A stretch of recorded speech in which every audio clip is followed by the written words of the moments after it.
नमस्कार, आप देख रहे हैं न्यूज स्टेट का डिजिटल प्लेटफॉर्म। मैं हूं आपके साथ साहिल सुयाल। अमेरिकी राष्ट्रपति डोनाल्ड ट्रंप अपने देश में रहने वाले अवैध प्रवासियों के खिलाफ बड़ा अभियान चला रहे हैं। इसी के तहत 4 फरवरी को अमेरिका से एक सैन्य विमान 205 भारतीय नागरिकों को लेकर पंजाब के लिए उड़ान भर चुका था। डिपोर्टेशन के लिए सैन्य विमानों का इस्तेमाल अमेरिका में असामान्य है, क्योंकि इससे काफी खर्चा आता है। हाल ही में कोलंबिया ने सैन्य विमानों को अपने देश में उतरने की इजाजत देने से इनकार किया था। अमेरिका में ऐसा पहली बार है जब अवैध प्रवासियों को भेजने के लिए सैन्य विमानों का इस्तेमाल किया जा रहा है। इसका खर्च सिविल प्लेन के मुकाबले काफी ज्यादा महंगा है। इसके बावजूद नए राष्ट्रपति डोनाल्ड ट्रंप खर्च बढ़ाने से परेशान नहीं है। वे शायद किसी मकसद के साथ ऐसा कर रहे हैं, ऐसा माना जा रहा है। ट्रंप अवैध प्रवासियों को यूएस आर्मी के प्लेन से उनके वतन वापस भेजकर दुनिया भर में शायद कोई संदेश देना चाह रहे हैं। ऐसे में अब सवाल उठना काफी लाजमी है कि क्या डोनाल्ड ट्रंप प्रवासियों को उनके देश भेजने के लिए सैन्य विमानों के इस्तेमाल पर जोर आखिर क्यों दे रहे हैं। अमेरिका आमतौर पर डेपोर्टेशन के लिए कमर्शियल चार्टर इस्तेमाल करता है, जो सामान्य कमर्शियल विमानों की तरह दिखते हैं और अमेरिकी इमिग्रेशन एंड कस्टम इन्फोर्समेंट यानी आईसीई द्वारा संचालित किए जाते हैं। लेकिन ट्रंप प्रशासन C-17 सैन्य विमानों से प्रवासियों को उनके देश भेजने में ज्यादा दिलचस्पी दिखा रहा है। भारतीय प्रवासियों को भेजने के लिए भी इसी विमान का इस्तेमाल किया गया है।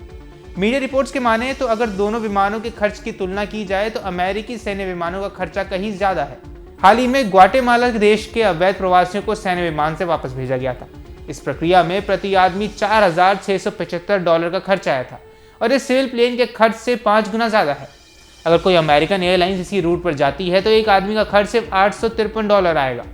साल 2023 में US immigration and custom enforcement के कार्यकारी डायरेक्टर टॉय जॉनसन ने अमेरिकी सदन में बताया था कि सिविल विमान से 135 प्रवासियों को करीब भेजने में करीब $17,000 प्रति घंटे का खर्च आता है। अगर रास्ता कम से कम 5 घंटे का है तो उसके अनुसार यह खर्च $85,000 पहुंच जाता है। एक आदमी के हिसाब से देखें तो $630 का खर्च आता है। वहीं अगर अमेरिकी सेना के C-17 विमान को इस्तेमाल किया जाए तो प्रत्येक खर्च घंटे के हिसाब से $28,500 आता है। अवैध प्रवासियों को भेजने के लिए अभी तक सबसे लंबा रूट भारत का ही है। भारत से पहले अमेरिकी सेना ने विमान ग्वाटेमाला, पेरू, होंडुरास और इक्वाडोर अवैध प्रवासियों को छोड़ने जा चुके हैं। कोलंबिया भी इन्हीं देशों में शामिल था, लेकिन वह नहीं चाहता था कि यूएस आर्मी के विमान से उनके नागरिक वापस आएं। इसलिए कोलंबिया ने अपने सिविल विमानों को अमेरिका भेजा, जिसमें सम्मान के साथ उसके नागरिक वापस अपने देश पहुंचे हैं। मीडिया रिपोर्ट्स के अनुसार दोनों विमानों की तुलनात्मक लागत की कैलकुलेशन की जाए तो ग्वाटेमाला के लिए हाल ही में एक सैन्य डेपोर्टेशन फ्लाइट की लागत प्रति व्यक्ति के हिसाब से $4,675 यानी तकरीबन $4,07,655 होने की संभावना है। ये लागत अमेरिकी इमिग्रेशन एंड कस्टम इन्फोर्समेंट की ओर से संचालित कमर्शियल चार्टर फ्लाइट की लागत से भी ज्यादा है। C-17 मिलिट्री ट्रांसपोर्ट एयरक्राफ्ट उड़ाने की अनुमानित लागत $28,500 प्रति घंटा है। भारत के लिए डेपोर्टेशन फ्लाइट अब तक की सबसे लंबी उड़ान है। ऐसे में इस पर आए खर्च का अंदाजा लगाया जा सकता है। अब तक ऐसी उड़ानें ग्वाटेमाला, पेरू, होंडुरास, इक्वाडोर के लिए किया जा चुकी हैं। कोलंबिया के लिए भी एक सैन्य विमान उड़ा जरूर था, लेकिन वहां की सरकार ने अप्रवासियों को वापस लाने के लिए अपने खुद के विमान भेजे। डोनाल्ड ट्रंप अक्सर अवैध प्रवासियों को एलियन और अपराधी कहते हुए नजर आए हैं, जिन्होंने अमेरिका पर आक्रमण किया है। लिहाजा सैन्य विमानों से अवैध प्रवासियों को वापस भेजकर ट्रंप ये संदेश देना चाहते हैं कि वह ऐसे अपराधों के प्रति बेहद गंभीर है।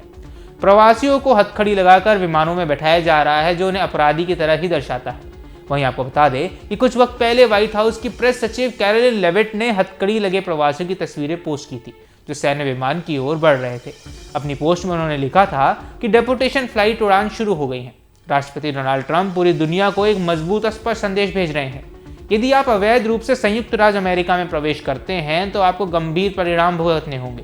अमेरिका में करीब 18,000 ऐसे भारतीय नागरिकों को वापस भेज रहा है, जो उसकी नज़र में अवैध तरीके से अलग अलग शहरों में रह रहे थे।